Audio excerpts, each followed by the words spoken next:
Wild. All right, I'll start with this gentleman with the white hair in the back. Yes, sir. Ask you about Gaza. US wants Pakistan troops to be in Gaza. Has US got a consent from Pakistan that they will be sending their troops in Gaza for peace building and peacemaking? Yeah. Well, look, ہم جانے کے لیے تیار ہیں، مگر یہ کہ آپ ہمیں ایسی سچویشن میں ڈالیں جہاں ہمیں حماس کے ساتھ ٹکر لینی ہے، بیکاز وہ ہتھیار تو نہیں دیں گے، انہوں نے تو آلریڈی اناؤنس کر دیا ہے۔ بکواس پاکستانی فوج، ارے تمہیں اتنی دقت ہے تو تم کیوں نہیں جا رہے وہاں پہ یار؟ تم نے تو یہ بولا تھا پاکستانی فوجیوں سے، میں یہ کہنا چاہتا ہوں ان کے جرنلوں سے، کہ تم نے تو یہ بولا تھا کہ جب ہمارا ایٹم بم ہوگا تو پورے عالم اسلام کا ایٹم بم ہوگا۔ پاکستانی فوج جو ہے وہ کانٹریکٹ سائن کر چکی ہے اور یہ ہم اگری کر چکے ہیں۔ دیکھیں اسرائیلی اخبار کی رپورٹ کے مطابق اسرائیلی اراکین اسمبلی کو بتایا گیا ہے کہ غزہ میں تعینات کی جانے والی بین الاقوامی فورس میں پاکستان کے فوجی بھی شامل ہو سکتے ہیں۔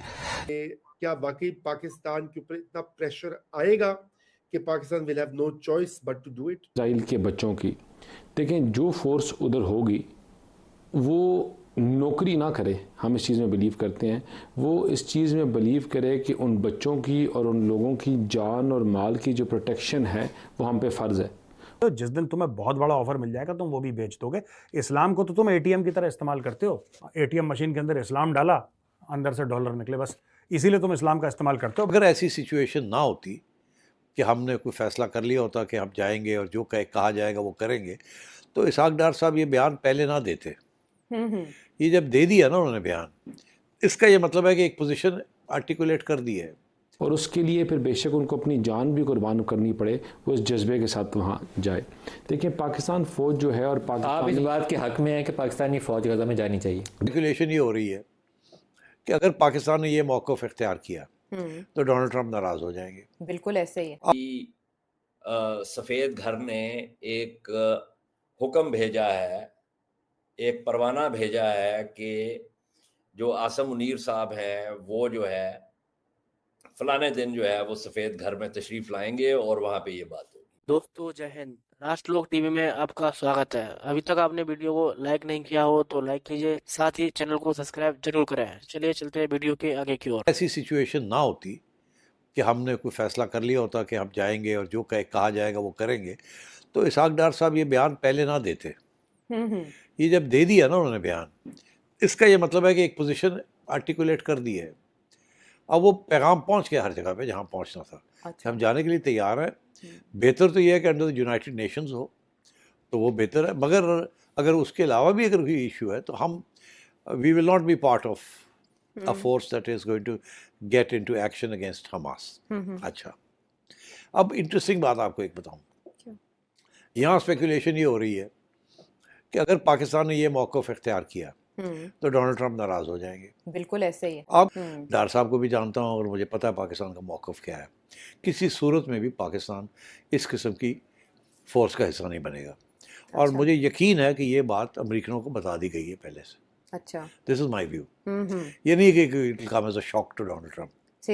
ڈونلڈ ٹرمپ کو پتہ ہے کہ پاکستان اس قسم کی فورس کا حصہ نہیں بنے گا جو کہ ڈس آرمامنٹ کی طرف۔ اوکے، اچھا، اب اس میں دیکھنا یہ ہے فیلڈ مارشل عاصم منیر کا متوقع امریکی وزٹ۔ اب رائٹرز کی ایک سٹوری آتی ہے اور وہ یہ بتاتے ہیں، اور وہ دو سورسز کو کوٹ کرتے ہوئے بتاتے ہیں، اور ان میں سے ایک سورس کے حوالے سے وہ دعویٰ کرتے ہیں کہ وہ فیلڈ مارشل کی اکنامک ڈپلومیسی میں ایک کی پلیئر ہیں جن کو انہوں نے کوٹ کیا، اور وہ کہہ رہے ہیں کہ غزہ پلان پر آگے پیش رفت کے حوالے سے یہ وزٹ جلد متوقع ہے، جبکہ فورن آفس سے جب یہ پوچھا جاتا ہے تو فورن آفس کی جانب سے یہ کہا جاتا ہے کہ اس بارے میں ابھی کوئی فیصلہ نہیں ہوا، اور دورے کے حوالے سے بھی ان کے پاس کوئی اطلاعات نہیں ہے۔ تو اس دوران جو پاکستان کی موقف رہا ہے غزہ میں ارم فورس بھیجنے کے حوالے سے، اگر اس کو مد نظر رکھا جائے اور پھر اس کے بعد اس رپورٹ اور فورن آفس کی اس تردید کو سامنے رکھا جائے تو کیا پکچر بنتی ہے؟ کرائے کے ڈاکو میں محترمہ، انہی کرائے کے فوجیوں کی وجہ سے، انہی کرائے کے ڈاکو کی وجہ سے آپ آج جس بھی ملک میں بیٹھی ہیں آپ سکون سے بیٹھی ہیں۔ پاکستان آج محفوظ ہے انہی کرائے کے فوجیوں کی وجہ سے، پاکستان آج محفوظ ہے انہی لوگوں کی وجہ سے، یہ اپنی جانیں جو ہے وہ قربان کرتے ہیں۔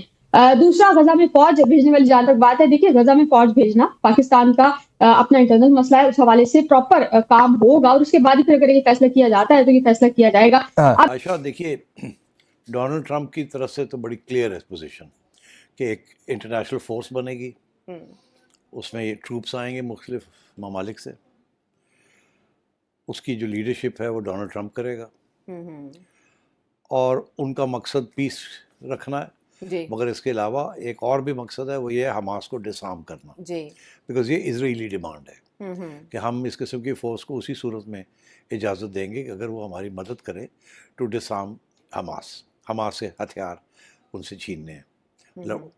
اب پاکستان کا موقف اس میں یہ رہا ہے، اور اس میں اسحاق ڈار صاحب نے بھی اس کا اظہار خیال کیا ہے جی کہ جی ہم جانے کے لیے تیار ہیں، مگر یہ کہ آپ ہمیں ایسی سچویشن میں ڈالیں جہاں ہمیں حماس کے ساتھ ٹکر لینی ہے، بیکاز وہ ہتھیار تو نہیں دیں گے، انہوں نے تو آلریڈی اناؤنس کر دیا ہے کہ ہم ہتھیار نہیں گرائیں گے، جی ٹھیک، تو یہ ہمیں منظور نہیں ہے، اور تو یہ ایک مسئلہ ہے۔ اچھا میرا خیال ہے اگر ایسی سچویشن نہ ہوتی کہ ہم نے کوئی فیصلہ کر لیا ہوتا کہ ہم جائیں گے اور جو کہا جائے گا وہ کریں گے، تو اسحاق ڈار صاحب یہ بیان پہلے نہ دیتے۔ یہ جب دے دیا نا انہوں نے بیان، اس کا یہ مطلب ہے کہ ایک پوزیشن آرٹیکولیٹ کر دی ہے، اب وہ پیغام پہنچ گیا ہر جگہ پہ جہاں پہنچنا تھا کہ ہم جانے کے لیے تیار ہیں۔ بہتر تو یہ ہے کہ انڈر دی یونائٹڈ نیشنز ہو تو وہ بہتر ہے، مگر اگر اس کے علاوہ بھی اگر کوئی ایشو ہے تو ہم we will not be part of a force that is going to get into action against Hamas۔ دیکھیے میرے کو ایک بات اس کے پہلے بولنے دیجئے، ہم لوگ 1970 کا بلیک سپٹمبر والا دن بھی یاد کر لیں، ان کے محمد ضیاء الحق جو کہ آگے جا کے آرمی چیف بنے اور پھر پاکستان کے پریزیڈنٹ بھی بن گئے، انہوں نے 11 دن میں ان کے نیترتو میں 25 سے 27,000 فلسطینیوں کو قتل کیا گیا تھا جارڈن میں۔ تو یہ پاکستان کا اتہاس رہا ہے کہ وہ کچھ بھی کر سکتے ہیں، ان کو پتا ہونا چاہیے کہ کس پرکار سے ان کو لابھ مل سکتا ہے۔ یہ فلسطینیوں کی بات جب سے آزاد ہوئے ہیں تب سے فلسطین کی بات چل رہی ہے، اور یہی لوگ ہیں جتنے لوگوں کا 20 سال میں اسرائیل نے فلسطینیوں کو نہیں مارا، اس سے زیادہ فلسطینیوں کو ضیاء الحق کے نیترتو میں 1970 میں بلیک سپٹمبر کے دوران مارا گیا تھا۔ اچھا، اب انٹرسٹنگ بات آپ کو ایک بتاؤں، یہاں اسپیکولیشن یہ ہو رہی ہے کہ اگر پاکستان نے یہ موقف اختیار کیا تو ڈونلڈ ٹرمپ ناراض ہو جائیں گے۔ بالکل ایسے ہی ہے۔ آپ کو یاد ہوگا کہ کچھ عرصہ پہلے جب یہ سب کچھ ہو رہا تھا تو میں نے اس وقت یہ کہا تھا کہ اب ہمارے لیے کچھ مشکلات آئیں گی آگے، کیونکہ ہم ایک طرف تو بالکل امریکن کیمپ میں بیٹھے ہیں، دوسری طرف ہم چائنیز کیمپ میں ہیں، جی، اور اب تو خیر ہم رشیا کے ساتھ بھی تعلقات بنا رہے ہیں، جی، تیل پرچیز کرنے کے تیل پرچیز کرنے کی بات، تو بات یہ ہے کہ یہ مشکل ہوگا۔ ڈونلڈ ٹرمپ آسانی سے آپ کو معاف نہیں کرتا، جیسے آپ کی تعریف کرتا ہے کھل کے، اسی طریقے کے ساتھ راتوں رات وہ آپ کے خلاف ہو سکتا ہے۔ تو اور انڈیا کی یہی کوشش ہے کسی طریقے کے ساتھ وہ آپ کے خلاف ہو جائے، بیکاز اس وقت انڈیا کو بڑی تکلیف ہو رہی ہے جس قسم کے وہ آپ کے حق میں بیان دے رہا ہے۔ تو اس لیے اب کچھ لوگوں نے اس کے اوپر تبصرے کرنے شروع کر دیے کہ وہ وقت آ گیا ہے، اور اب جب ڈونلڈ ٹرمپ یہ مانگے گا اور آپ اس کو اگر نہ کریں گے تو وہ ناراض ہو جائے گا۔